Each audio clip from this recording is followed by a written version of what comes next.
नमस्कार दोस्तों, मैं जीवन कुमार। हमारे चैनल वास्तु ज्ञान सागर में आपका स्वागत है।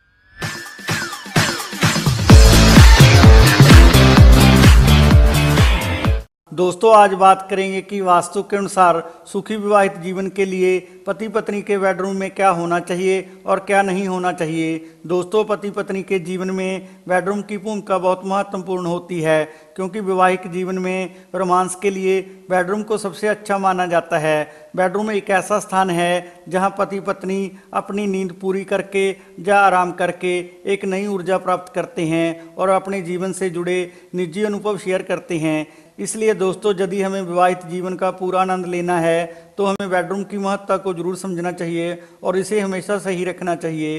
बेडरूम को सही रखने के लिए दोस्तों, वास्तुशास्त्र में कई नियम या उपाय बताए गए हैं, जिन्हें अगर पति पत्नी द्वारा अपनाया जाए तो इससे विवाहित जीवन में आपसी तालमेल बना रहता है और इससे विवाहित जीवन में खुशियां और संपन्नता भी आती है। लेकिन दोस्तों, अगर पति पत्नी बेडरूम में इन नियमों को अपनाने में कुछ गलतियां करते हैं तो इन गलतियों के कारण उनके विवाहित जीवन पर नकारात्मक प्रभाव पड़ता है। उनके आपसी रिश्तों में दरार आनी शुरू हो जाती है, उनके आपसी संबंध खराब होने लगते हैं। कई बार तो पति पत्नी में लड़ाई झगड़े और तनाव इतना बढ़ जाता है कि बात तलाक तक पहुंच जाती है। इसलिए दोस्तों, वास्तुशास्त्र के अनुसार एक सुखी विवाहित जीवन के लिए पति पत्नी के बेडरूम का भी वास्तु के नियमों अनुसार होना जरूरी है। इसी बात को ध्यान में रखते हुए दोस्तों, आज हम आपको बताने जा रहे हैं कि वास्तु के अनुसार पति पत्नी के बेडरूम में क्या होना चाहिए और क्या नहीं होना चाहिए। वास्तु के अनुसार दोस्तों, रात को सोते समय पत्नी को हमेशा बिस्तर की बाईं तरफ और पति को दाईं तरफ सोना चाहिए। दोस्तों, इसका कारण यह है कि पत्नी को पति का बायां अंग माना गया है, जबकि पति को पत्नी का दायां हिस्सा माना गया है। दोस्तों, इस तरह सोने से पति पत्नी के रिश्ते में हमेशा प्यार, अपनापन और संतुलन बना रहता है। वास्तु के अनुसार दोस्तों, बेडरूम में बिजली से चलने वाले इलेक्ट्रॉनिक उपकरण जैसे टीवी, कंप्यूटर, लैपटॉप आदि भी कभी नहीं रखने चाहिए, क्योंकि इनसे निकलने वाली इलेक्ट्रोमैग्नेटिक किरणें न केवल शरीर पर बुरा असर डालती हैं, बल्कि यह पति पत्नी के बीच तनाव और दरार भी पैदा करती हैं। इससे पति पत्नी के बीच दूरियां बढ़ती हैं और उनमें आपसी झगड़े होते रहते हैं। इसलिए दोस्तों, बेडरूम में बिजली से चलने वाले इलेक्ट्रॉनिक उपकरण भी कभी नहीं रखने चाहिए। लेकिन दोस्तों, अगर आपको जगह की कमी के कारण इन चीज़ों को बेडरूम में रखना ही पड़े तो आपको रात को सोते समय इन्हें किसी कपड़े से जरूर ढक देना चाहिए, ताकि इन चीज़ों का नकारात्मक प्रभाव आपके स्वस्थ और वैवाहिक जीवन पर ना पड़े। वास्तु के अनुसार दोस्तों, बेडरूम की अंदरूनी और बाहरी दीवारों पर टूट फूट या दरारें भी कभी नहीं होनी चाहिए, क्योंकि एक तो इन दरारों के कारण बेडरूम की खूबसूरती खराब होती है, दूसरा इन दरारों में नकारात्मक ऊर्जा भी छुपी रहती है, जिसके कारण पति पत्नी के आपसी रिश्तों में तनाव और झगड़े होने की संभावना बनी रहती है। इसलिए दोस्तों, अगर आपके बेडरूम की अंदरूनी और बाहरी दीवारों पर कोई टूट फूट या दरार हो तो आपको इसकी मरम्मत भी जरूर करवा लेनी चाहिए। वास्तु के अनुसार दोस्तों, पति पत्नी को रात को सोते समय हमेशा एक ही चादर या कंबल को ओढ़कर सोना चाहिए और बेड पर अलग अलग गद्दों की बजाय हमेशा एक ही गद्दे का प्रयोग करना चाहिए।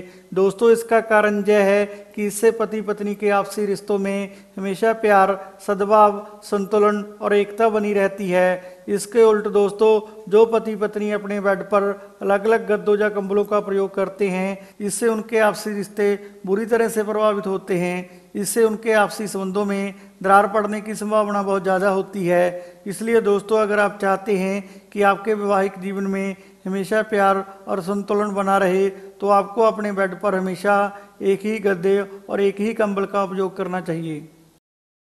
वास्तु के अनुसार दोस्तों, बेडरूम में दर्पण कभी नहीं लगाने चाहिए, क्योंकि इनको बेडरूम में लगाने से पति पत्नी में झगड़े होते रहते हैं और इनका नकारात्मक प्रभाव व्यक्ति के स्वास्थ्य पर भी पड़ता है। लेकिन दोस्तों, अगर आपको जगह की कमी के कारण बेडरूम में दर्पण या ड्रेसिंग टेबल लगाना ही पड़े तो आप इनको लगाते समय इस बात का ध्यान हमेशा रखें कि बिस्तर पर सोते समय सोने वाले व्यक्ति के शरीर का कोई भी अंग दर्पण में नजर नहीं आना चाहिए, क्योंकि एक तो व्यक्ति के उस अंग में पीड़ा होगी, दूसरा उस दर्पण का नकारात्मक प्रभाव उस व्यक्ति के वैवाहिक जीवन पर भी पड़ता है। इसलिए दोस्तों, बेडरूम में दर्पण को लगाने से हमेशा बचना चाहिए। लेकिन दोस्तों, अगर आपके बेडरूम में ऐसा कोई आईना है जिसे आप जगह की कमी के कारण बेडरूम से हटा नहीं सकते, तो आप उसे रात को सोते समय हमेशा किसी कपड़े से जरूर ढक के सोएं, ताकि उस दर्पण का कोई भी नकारात्मक प्रभाव आपके स्वास्थ्य और वैवाहिक रिश्तों पर ना पड़े।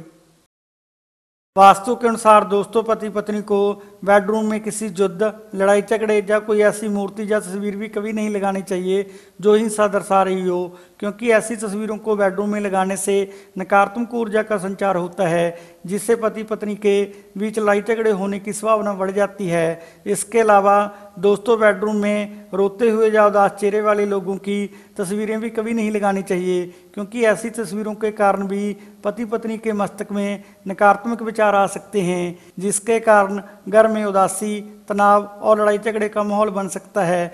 इसलिए दोस्तों, पति पत्नी को अपने बेडरूम में रोते हुए या उदास चेहरे वाले लोगों की तस्वीरें भी कभी नहीं लगानी चाहिए।